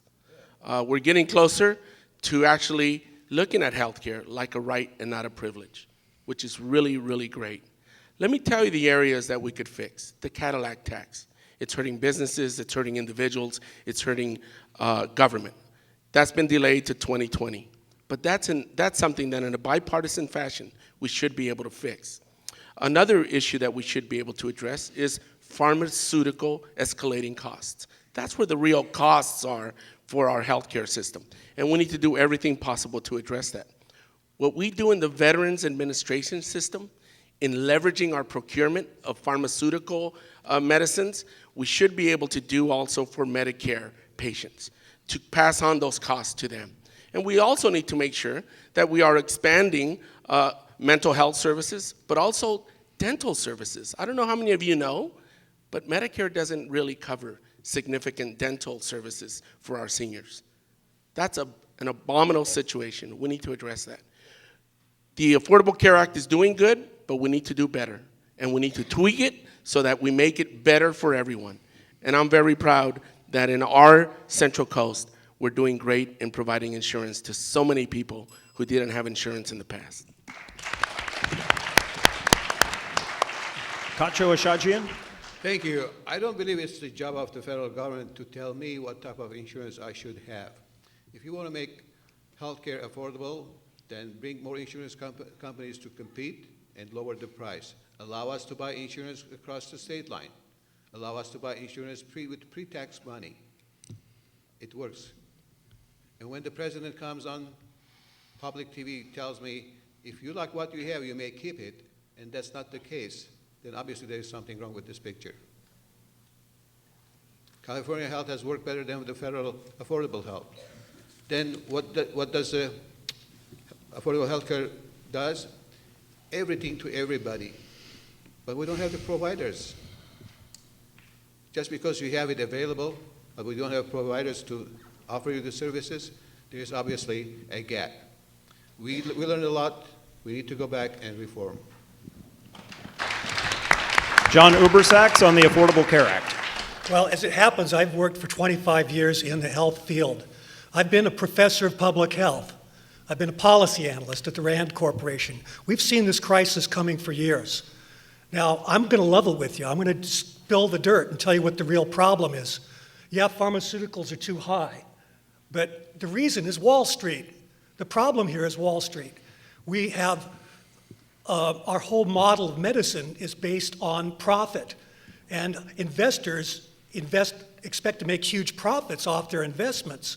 So we do research on invasive, expensive interventions, and there's no profit to be made in preventive medicine. And therefore, our overall price of health care is double or triple what it really needs to be. And then we're arguing about how to pay for it, what kind of insurance programs. We need to get serious about prevention. We need to work with the comorbidities of alcoholism and obesity. We need to work with diabetes. These are things that don't make profits, you see, and so no one invests in the research. That's the role of the federal government. But we have to stop getting sold this bill of goods that we need super-duper nuclear magnetic resonance and $1,000 cancer pills, because it just isn't so. William Ostrander. Thank you. It's important to understand, again, I keep going back to this recurring theme, but you remember when Obama came into office, there was a variety of different plans that were proposed to the public. The one of them that is the most efficient is Medicare for all, or Medicaid for all. We know that we rank 37th in the world in our healthcare outcomes, and yet we were spending twice as much as any of our competitive countries. And why? Because essentially there was a very small pool of very profitable insurance companies that were taking advantage of that. I highly disagree with Mr. Ashajian and Mr. Kokkonen on this issue. It's very, very clear. When you look at the cost of administering the Medicaid program, it's about 4% compared to for-profit companies, which is, I can't remember if it's 17% or 27%, but it's much, much higher. We're the only developed country in the world that doesn't have a national health care program of this sort. And when you look at our health outcomes, you say, why are we spending so much money and still not getting the kind of outcomes that we have? Cuba is ahead of us on this issue. What this comes down to is two things. What is our compassion for our social contract for one another? 17 million people got health insurance through the Affordable Care Act. I think that's great. There's still 26 or 27 more million to go. I also think it's revealing that when you went on the Jay Leno show a number of years ago, he did a walkabout, if you remember that. And he asked people, what do you feel about Obamacare? And they went, ooh, boo, no. And then they said, what do you think about the Affordable Care Act? They went, oh, that's pretty good. That's pretty good. They like that. The fact of the matter is we have the ability to do this, and it should be a right, not a privilege. I echo my sentiments of my colleagues.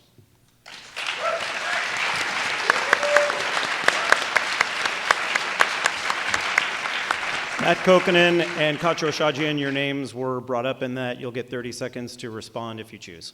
Thank you. The reference to Medicare only costing 4% with a 4% overhead, that's an actual absolute misstatement. That does not take into account the overall cost. That's pulled out of thin air. Congressional Budget Office. We have the best medical care in the world, and I value that. Boo. We have the best and most sophisticated doctors and medical facilities in the world in the United States, and I stand by that. Kacho Shajian, did you want to use your 30 seconds? No, I want to give him B+ for pronouncing my name correctly. It pays to be a long-time journalist on the Central Coast. I would just quickly like to respond. That phantom number came from the Congressional Budget Office. I don't know if any of you ever heard of that or not. But the fact of the matter is, we are ranked 37th in the world in our health care. There is a higher level of infant mortality in the United States than there are in Cuba. Please explain to me why that's happening if we have the best doctors and the best system in the world. I agree with you. We have the best education. We have the best doctors. People do come here. But unfortunately, medical tourism is a real thing because the cost of medicine here is so much greater than it is in any place else in the world. That doesn't need to be. All right, and we'll round this up with Justin Fareed. I appreciate that the question before this was discussing partisan gridlock in Washington, D.C. I used to work on policy on Capitol Hill, so it was my job to help construct and move policy. What we saw with the Affordable Care Act is it really epitomized what's wrong with the polarization in politics today and why Congress isn't functional. When you have a spending bill that starts in the House that's a military housing bill, it gets gutted in the Senate and turned into the Patient Protection and Affordable Care Act and gets passed back to the House where the majority leader at the time, Nancy Pelosi, then says, let's pass this to find out what's in it. That's not legislating. You didn't have a single Republican member of Congress vote in favor of this bill. What a lot of people don't realize is this policy is like a Rubik's Cube. You change one thing and it's going to affect the entire other side of the policy. So if we aim to govern in Congress the way it was supposed to be governed, we have to repeal and replace this. And so the question that you initially asked was what would you do to fix the bill, or what would you replace it with? We need to make sure that we are allowing people to purchase insurance across state lines. We need increased portability of insurance. We could allow small businesses to pool their resources. There are a number of approaches to take on this that could happen in a bipartisan fashion and isn't just slammed through Congress. All right, one final, is there something directly that you're responding to? Yes, to Mr. Fareed. Okay. May I? I just want to remind you that it was the Heritage Foundation, which was a conservative organization that created the Affordable Care Act in Massachusetts, which we copied. And in fact, even though there were no Republicans that voted for it, it was a majority in Congress. Well, in response to that, what we have is the largest federal legislative boondoggle in, I think, American history. And the problem is because there was no conversation. This was written in closed doors. Most people literally passed it without reading it. That's an issue when Congress isn't doing their job. The Republicans boycotted those committee hearings. What do you mean? It never even went through markup in the House. Okay. Kacho Shajian, you gave me a sign. You didn't use your 30 seconds last time. Do you want? There was a comparison done with Cuba.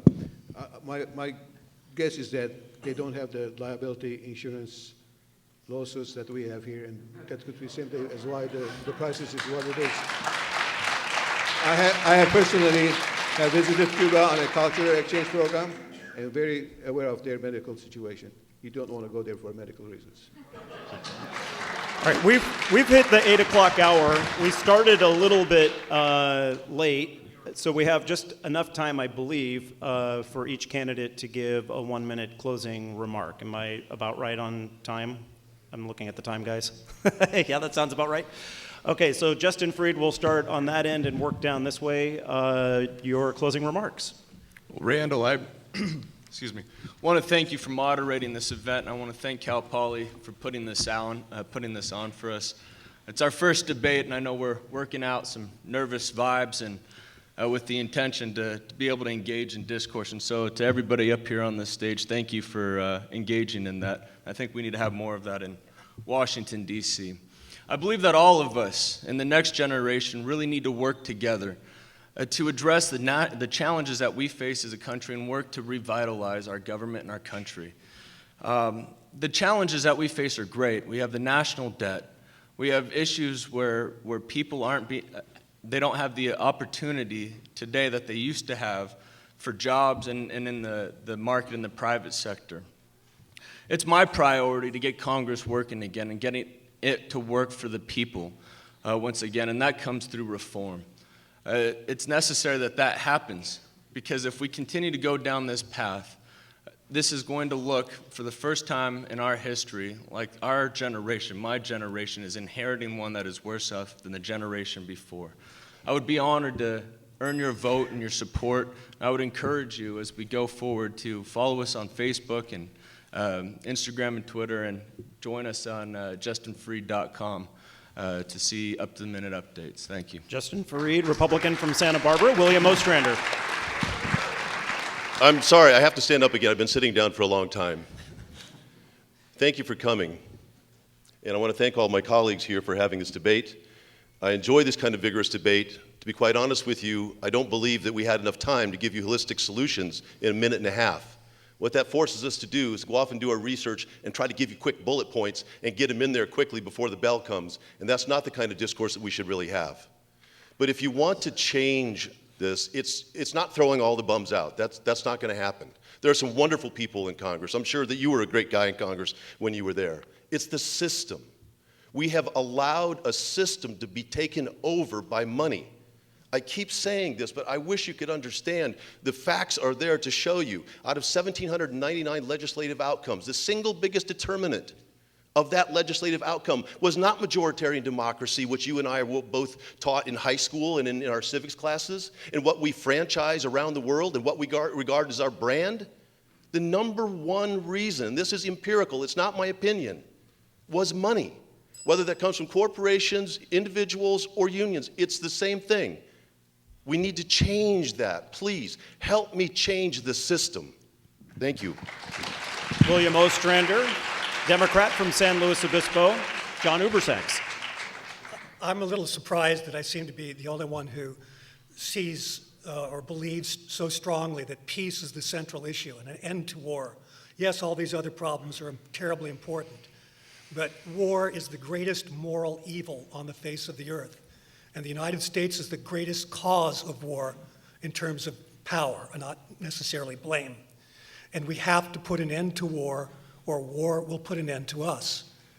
Now, all of us want peace, and it's surprising we don't see a groundswell of effort to create peace. And why is that? I think part of it is because people doubt that it can happen.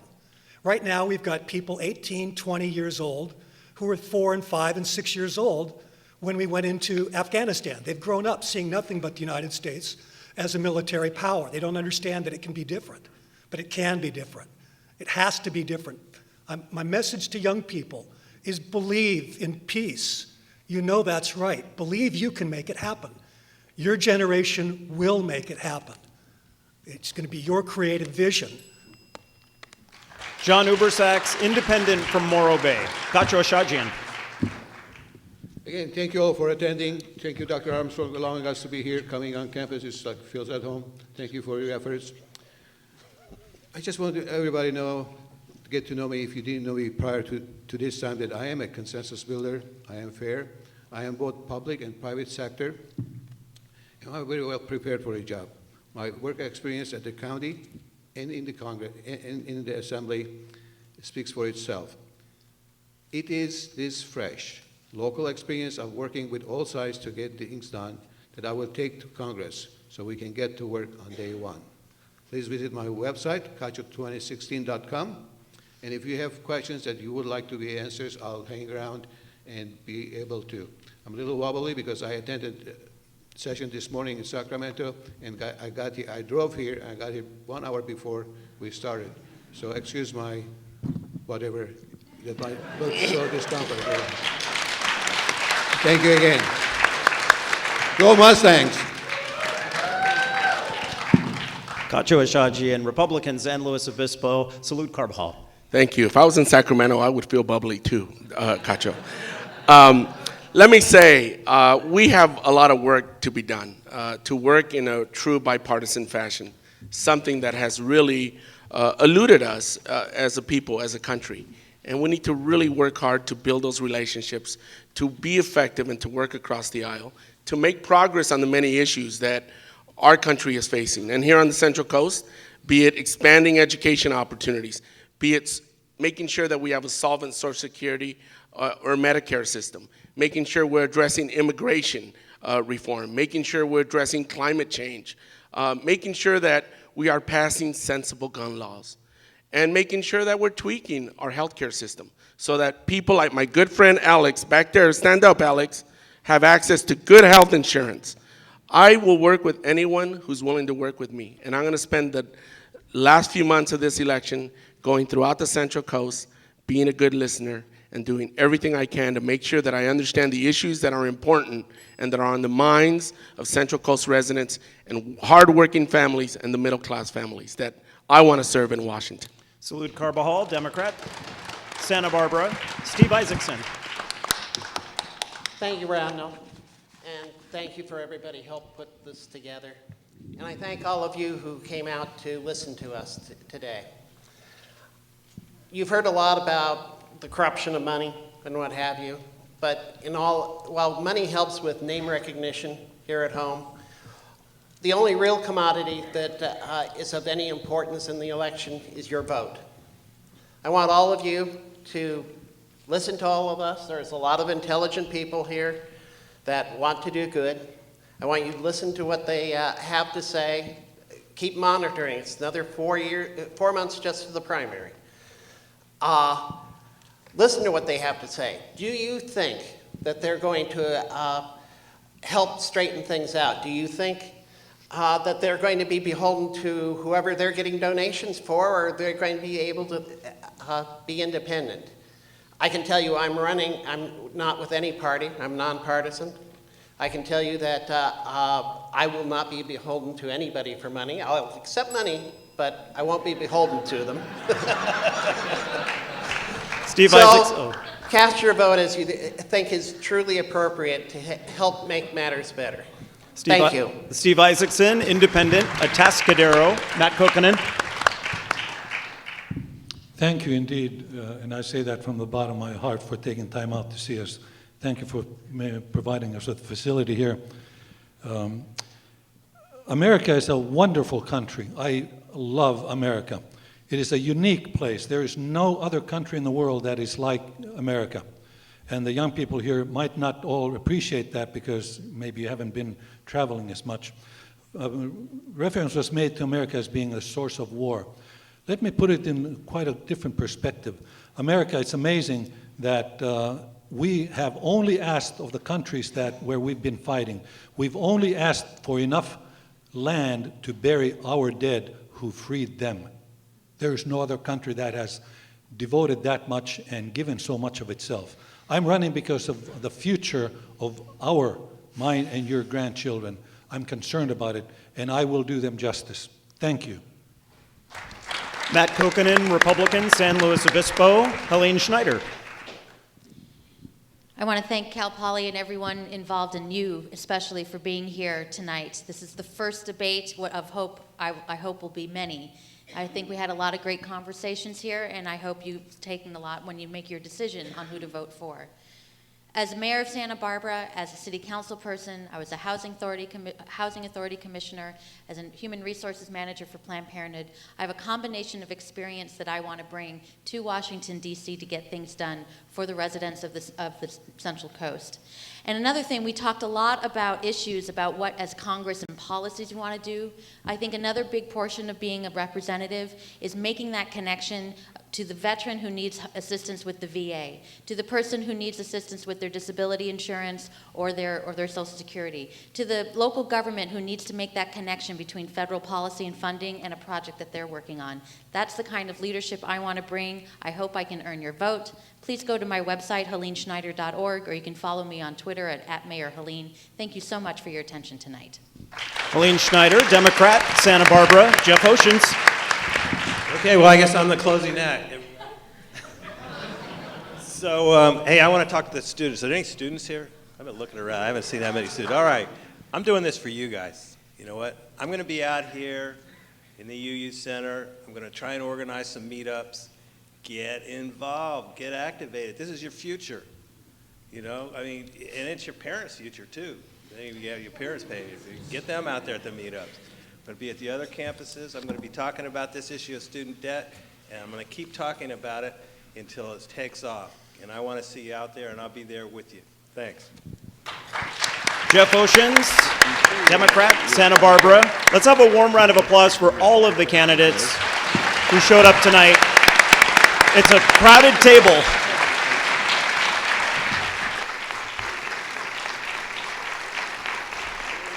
And thank you very much for playing a very important part in the democratic process, and that's getting educated and becoming an educated electorate. Thank you very much.